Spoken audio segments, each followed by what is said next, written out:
And we've got K-Bone from Vanadium, BC on the line. How are you, mate?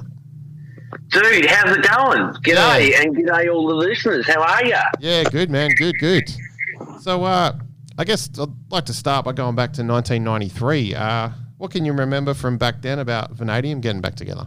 Well, getting together in the first place. I can't remember much through the 90s because we had good drink riders. Yeah, sure. And we were young. But no, we played a lot.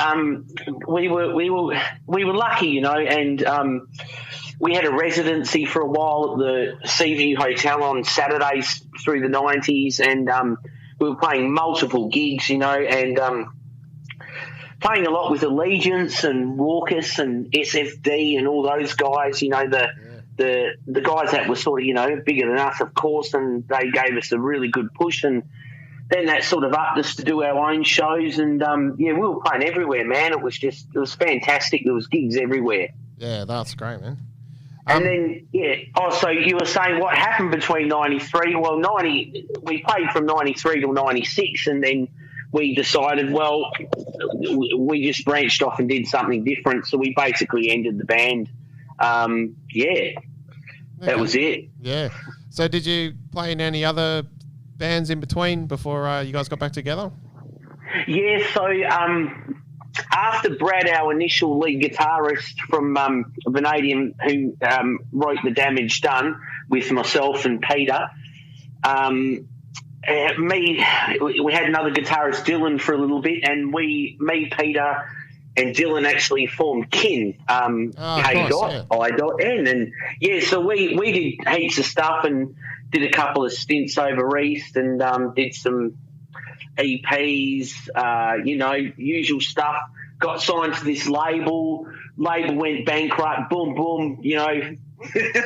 All goes rock and roll show, man. Yeah. And after that, I've done bits and pieces, but not too much. So it was all was just sort of sitting out there when this Vanadium thing happened again. Yeah, it's cool. I remember back, you guys played at a zine me, Dicey and Clayton put out called Eviscerate. We had Kin play that one. That was a long time ago now, man. It was good. It's good times, Bob, for sure. Oh, man, the 90s and the early 2000s were fantastic, as the days of the Seaview and the infamous White Sands, there was just so many gigs, Yeah, that's it. I saw that original copies of The Damage Done, your 95 album, were being sold for pretty crazy amounts of money recently online. Do you think if you could see the future and know that people would be into your stuff, so much later on, do you reckon the split would have happened? Probably. Yeah. Okay. Yeah. I think at that time where we were as sort of, still young dudes in basically our early 20s, at that time, early to mid 20s.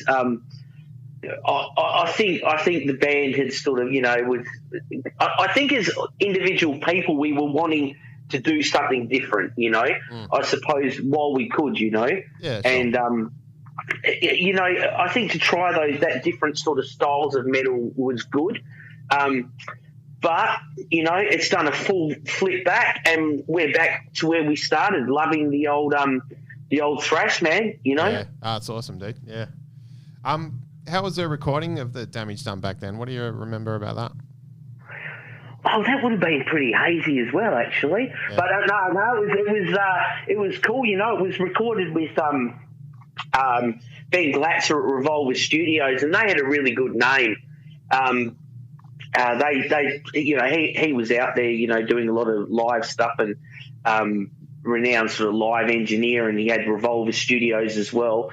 And look, we did it pretty quickly as well, because we were smashing it in those days. We were basically barely into our 20s, and we were on fire. We were just like these almost just out being kids, and just loving the music and just loving being in a band and writing songs, So Yeah, it was. I still remember when we started it. We did. I think it was our first session, and then we had to stop the recording and rush straight to Club Atlantis and do a allegiance support. Oh wow, man! Yeah. That night, yeah. So yeah, it was rock and roll days, man. Yeah, for sure. Yeah. So yeah, you guys got back together in 2018 for a Slayfest show. How was it playing together again after so long? Well, here goes, right? So I got a message from a mate of mine, and he sent me this message. He goes, check this out, and it was something from South America, and it blew me. I was going, what the hell? Someone was printing the Damage Done Vanadium patches and selling in South America. Okay, yeah. And I was just like, man, this is crazy. And then all of a sudden things started going on, and I said to Peter, bass player, I said, mate, I'm going to do a website. I'm going to put it together, just for, retro value, And, I think that was around 2017 or something like that. And we started getting all this stuff. And then a mate said, he sold his CD for $200 or something to some guy in America.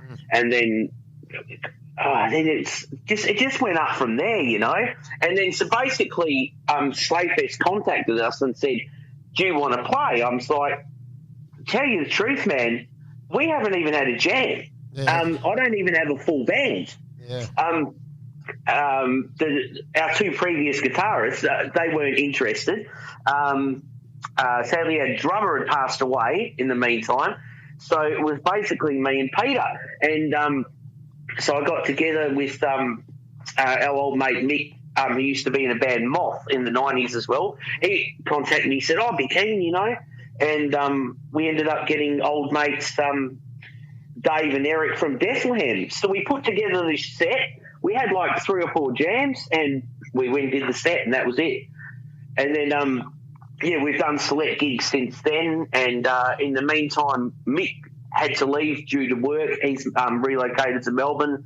And now we've got Rob from Perth Legends in Force with us. He's done 3 shows, and we really crammed those shows, and Rob's really stepped up. So, we're going to do one more and then take a break and write some songs and see what happens. Yeah, nice, man. So was it always the plan to keep playing after you got back together, or did you just was it after that first show you sort of decided to crack on? I felt the passion again that I haven't felt since we broke up. It's like this.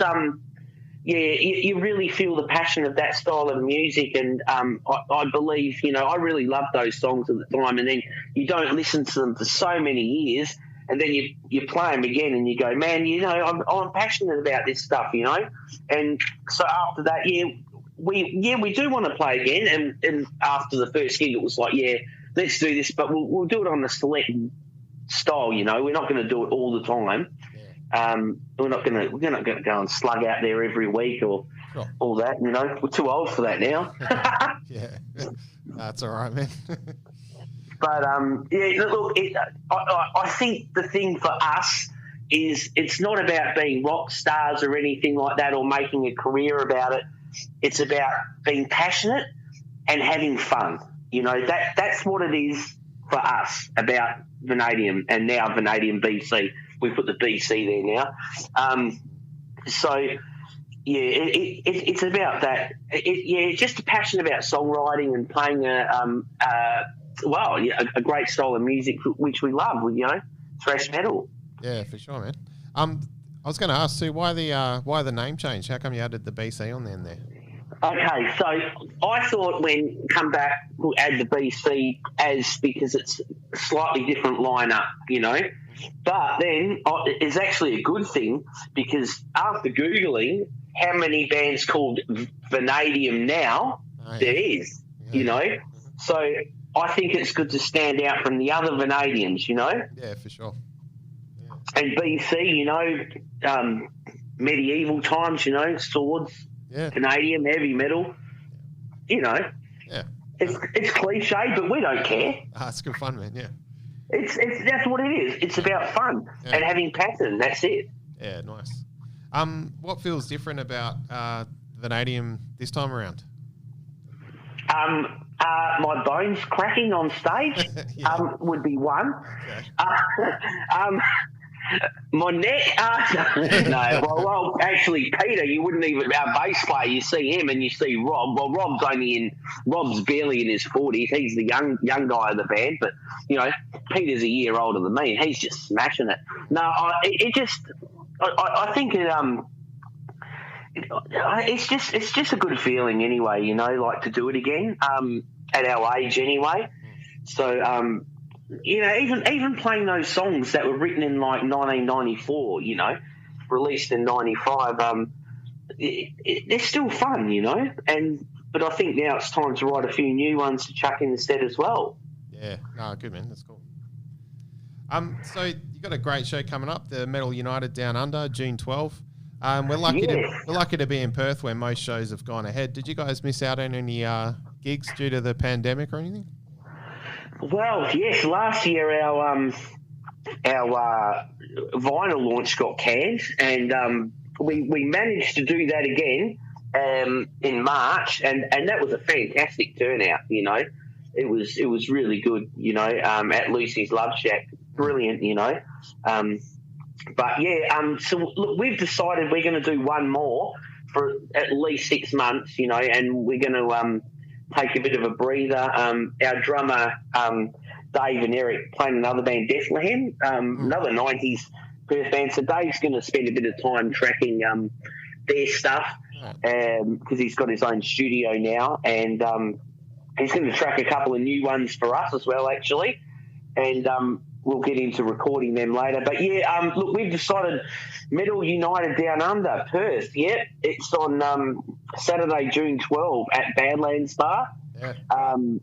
Look, it's fantastic. Going to be a Crunch Entertainment and Black Rouge Entertainment. They've put it together, and it's Depravity, us, Vanadium BC, All This Filth, The Führer, Infinite Exile, Jam Art, and Thunderblood. And, doors open at 6 p.m, tickets at OzTix. You can tell I'm looking at the flyer, can't you? Yeah. Well, you need to at my age, remember this stuff. Look, we're really honoured to be on this lineup with these guys, and it's such a fantastic lineup of Perth bands, Yeah, it is. I'm really honoured to play on that, and so it's a good way to go out, and then we'll be back probably in December anyway. But I reckon this is going to be a fantastic night for sure. So we'll do some old ones at this one. Might chuck in a new one, and might even chuck in a cover, which we're known to do. Yeah, beautiful. Yeah. Hey, Andrew says hi, by the way. One of the guys putting on the show. He's got the radio show on before my one, so he told me to give you. Oh, he's there at the moment, Andrew Massey. Yeah, G'day, Andrew. Yeah. He's a top bloke, Andrew. No, he's a good bloke for sure. Yeah. So you're talking about recording some more stuff, that kind of thing. Do you think there's any chance 25 years from now someone's going to be selling another Vanadium BC album online for $300 or something, or making patches? It depends how many we print. That's what it depends on. Because the last one sold on Discogs for $1,100 the CD. Yeah. Yeah, that was $1,100. So I've got a couple put away. Yeah, good. So that'll just go back into the band for recording or something like that, Yeah. I might flog those off the stupid prices later, Mm-hmm. Yeah. Might buy a bottle of Dom Perignon and just pour it down my throat and say, "You stupid idiots, we're just a bogan band from Fremantle." That's great, man. Yeah. Cool. All right, man. Well, look, thanks for your time, mate. We're gonna hear "The Damage Done," the title track from that album back in the 90s. Fantastic, great stuff. Yeah. And look, really, thanks very much to Nightbreed and yourself for having a chat to us, and hopefully everyone can come to Metal United Down Under Saturday, June 12. Tickets on sale now from OzTix. Yeah, looking forward to it, man. Have a good one, eh? Cheers. You too, buddy. Take care. See ya.